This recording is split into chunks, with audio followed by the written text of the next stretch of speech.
सनातन को ख़त्म करने की साजिश, सनातन को भ्रष्ट करने की साजिश, लेकिन ये इंटरनेशनल साजिश है और जिसमें भारत के कुछ राजनीतिक दल भी शामिल हैं।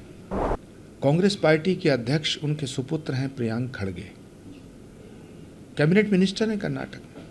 वो कहते हैं सनातन इज ए डर्टी वर्ड, सनातन एक गंदा शब्द है। पहले तो इसका पर्दाफाश होना चाहिए कि ये किया किसने है, इसके पीछे कौन कौन है, उस समय सरकार किसकी थी, कौन कौन अधिकारी शामिल हैं, कौन कौन नेता शामिल हैं। ये भयानक पाप है, बहुत बड़ा पाप है और मुझे लगता है इसका प्रायश्चित सदियों तक नहीं किया जा सकता है। राहुल गांधी अकेले ऐसे नेता हैं जो देश के बाहर जाकर के देश को बदनाम करते हैं, देश को नंगा करने का काम करते हैं। राहुल गांधी जी को देश से माफ़ी मांगनी चाहिए। जनता के दिलों पर राज करने वाला कोई सम्राट अगर है तो सम्राट विक्रमादित्य के बाद वो नरेंद्र मोदी हैं। देखिए, ये करोड़ों हिंदुओं की आस्था के साथ विश्वासघात है, ये हमारे साथ धोखा है। सनातन को ख़त्म करने की साजिश, सनातन को भ्रष्ट करने की साजिश, सनातन को मिटाने की साजिश, ये सदियों से हुई है, सदियों से होती आ रही है, लेकिन ये इंटरनेशनल साजिश है और जिसमें भारत के कुछ राजनीतिक दल भी शामिल हैं, भारत के कुछ राजनेता भी शामिल हैं जो सनातन को मिटाना चाहते हैं। कौन हो सकते हैं? खुलेआम सनातन को मिटाने की घोषणाएं की जाती हैं, खुलेआम सनातन को गालियां दी जाती हैं। कांग्रेस पार्टी के अध्यक्ष उनके सुपुत्र हैं प्रियांक खड़गे, कैबिनेट मिनिस्टर हैं कर्नाटक में। वो कहते हैं सनातन इज ए डर्टी वर्ड, सनातन एक गंदा शब्द है। तमिलनाडु के अंदर डीएमके के नेता सारे कहते हैं कि सनातन को मिटा देना चाहिए, सनातन डेंगू है, मलेरिया है, कीड़ा मकोड़ा है। और दुर्भाग्यपूर्ण बात यह है कि कांग्रेस जैसी पार्टी सनातन को मिटाने वालों के साथ खड़ी है। तो सनातन को मिटाने की एक साजिश हो रही है, इसका पर्दाफाश होना चाहिए। ये इंटरनेशनल साजिश है क्योंकि विदेशी ताकतें ये चाहती हैं कि भारत कमज़ोर हो और उन्हें लगता है कि भारत तब तक कमज़ोर नहीं हो सकता है जब तक सनातन शक्तिशाली है। इसलिए पहले सनातन को मिटाना चाहिए।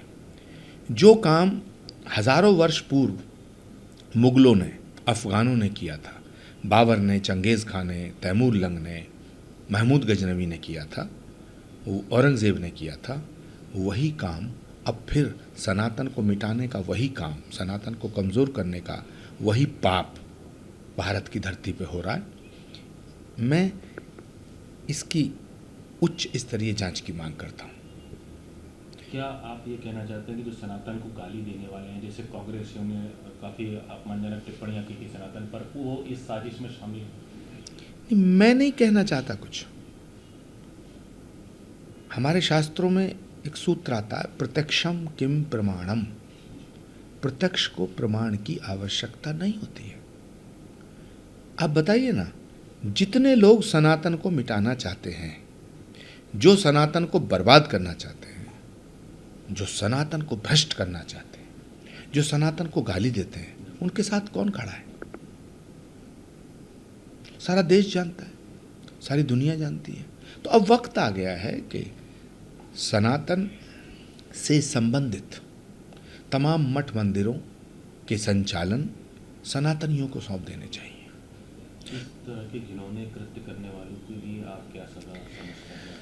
पहले तो इसका पर्दाफाश होना चाहिए कि ये किया किसने है, इसके पीछे कौन कौन है, उस समय सरकार किसकी थी, कौन कौन अधिकारी शामिल हैं, कौन कौन नेता शामिल हैं, और उनके खिलाफ सख्त से सख्त कार्रवाई होनी चाहिए।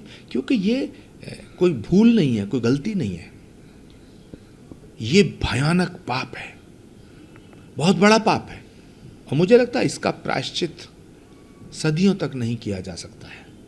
ये हमारी पीठ में छुरा भोंकने जैसा है। भारत के प्रधानमंत्री जी से मैं निवेदन करना चाहता हूँ कि जल्दी से जल्दी हाई लेवल कमेटी का गठन करके इसका पर्दाफाश किया जाए। सर, राहुल गांधी लौट आए हैं, उनका ये कहना है कि अमेरिका में जो उन्होंने बयान दिया था उसको लेकर बीजेपी ने झूठ फैलाया है। सबसे बड़ा झूठ यही है जो राहुल गांधी कह रहे हैं। राहुल गांधी रोज झूठ बोलते हैं। राहुल गांधी अपनी पार्टी के नेताओं से झूठ बोलते हैं। राहुल गांधी देश की जनता से झूठ बोलते हैं। राहुल गांधी देश की महिलाओं से झूठ बोलते हैं। राहुल गांधी देश के किसानों से झूठ बोलते हैं। राहुल गांधी देश के शोषित, वंचित और पीड़ित दलितों से झूठ बोलते हैं। राहुल गांधी से मुझे ये उम्मीद नहीं थी। राहुल गांधी को सोचना चाहिए कि वो सिर्फ कांग्रेस के नेता नहीं है, वो नेता प्रतिपक्ष हैं, पूरे विपक्ष के नेता हैं। वो जो देश के बाहर जाकर के देश को नंगा करने का काम करते हैं, इस देश में ओवैसी भी अगर देश के बाहर जाते हैं, असदुद्दीन ओवैसी, जिनसे मुझे कोई उम्मीद नहीं है, लेकिन ओवैसी भी देश के बाहर जाकर के देश की बदनामी नहीं करते, देश के खिलाफ नहीं बोलते। राहुल गांधी अकेले ऐसे नेता हैं जो देश के बाहर जाकर के देश को बदनाम करते हैं, देश को नंगा करने का काम करते हैं। राहुल गांधी जी को देश से माफ़ी मांगनी चाहिए। दिल्ली को नया मुख्यमंत्री मिल गया है, आतिशी ने शपथ ली। किस तरह से देखते हैं, चुनाव भी 4 महीने 6 महीने में है। दिल्ली की नई मुख्यमंत्री आतिशी जी को मैं बधाई देता हूँ, उनके अच्छे भविष्य के लिए शुभकामनाएं। उन्होंने कहा कि जल्दी अरविंद केजरीवाल को फिर से मुख्यमंत्री बनाना है। अब ये उनका भाव है, लेकिन अरविंद केजरीवाल जी अब मुख्यमंत्री बनना नहीं चाहते हैं। मुझे लगता है अरविंद जी अब प्रधानमंत्री बनना चाहते हैं। अरविंद केजरीवाल जी एक अकेले नेता हैं, एक ऐसे नेता हैं जिन्होंने अपने दम पर देश में 2-2 राज्यों में सरकार बनाई है। बाकी पूरे विपक्ष में ऐसा कोई नेता नहीं है जिनकी पार्टी की 2 राज्यों में सरकार बनी हो। Arvind ji is only leader, only politician in this country जिन्होंने अपने दम पर देश में 2 राज्यों में सरकार बनाई है। तो मुझे लगता है कि अरविंद केजरीवाल जी का जो अब अगला टारगेट या निशाना है, वो राष्ट्रीय राजनीति में नरेंद्र मोदी जी का विकल्प बनना है। ऐसा संभव है, आप मानते हैं? देश की जनता फैसला करेगी, लेकिन अरविंद जी के फैसले से ऐसा लगता है कि जैसे वो देश के अगले प्रधानमंत्री के उम्मीदवार हैं। सही मायनों में आप क्या मानते हैं, नरेंद्र मोदी जी के बाद कौन प्रधानमंत्री होना चाहिए, ये हो सकता है देश के हित में? मुझे लगता है अभी 2029 में फिर चौथी बार मोदी ही प्रधानमंत्री बनेंगे। अच्छा, अरविंद केजरीवाल ने आज कहा है कि मुझे अगर भ्रष्टाचार करना होता तो मैं इनकम टैक्स की नौकरी छोड़कर नहीं आता, वहाँ करोड़ों कमा लेता। ये जो आरोप उन पर लगे हैं और जो जेल इनके नेताओं को भेजा, ये प्रधानमंत्री की साजिश है?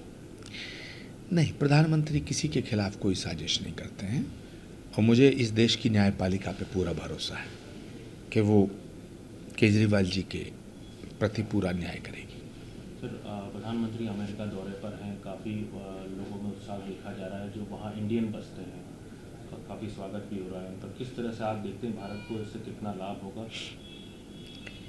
देखिए, हमने इतिहास में सम्राट चंद्रगुप्त का नाम सुना है, सम्राट विक्रमादित्य का नाम सुना है, सम्राट अशोक का नाम सुना है, जिन्होंने भारत को गौरवान्वित करने का काम किया।